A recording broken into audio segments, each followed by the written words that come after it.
هيا شفنا قال لك خرجونا هاشتاج كيفاش سماوه الهاشتاج هذاك خارجين.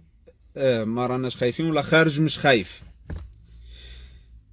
شكون اللي خرجوا زيطوط، بن حليمه، لو بتي فايو ميرديزاد، مخيوبه، رشاد، الجماعه كاع هذوم ناشرينهم. وين يسكنوا الناس هذوم؟ وين يسكنوا؟ في الجزائر ولا في الخارج؟ في الخارج. صح الناس هذوم ماشي ضل تعاود وضل تحلف وضل تنبح، ضل تنبح، لاني لا اكن لهم اي احترام. العباد هذوم ضلوا ينبحوا على اولويه الداخل على الخارج.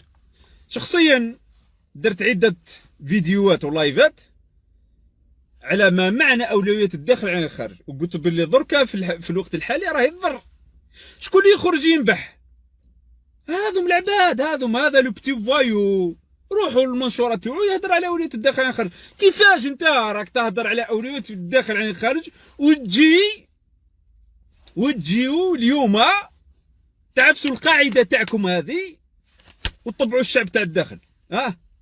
العسكر اللي بارا هنايا كيفاش راهم يتدربوا فايتين في الداخل وما تخرجوش. هذا في الخارج. وما ديروا والو، تشدوا دياركم وتسكتوا كي الهجالات. في الداخل على بالكم بلي كيشدوهم يريشوهم، وعلى بالكم دركا شكون اللي ولا توفيق ونزار والاخر.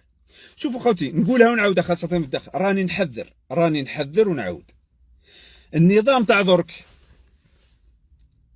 توفيق ونزار وجماعته هكذا، توفيق ونزار وجماعته.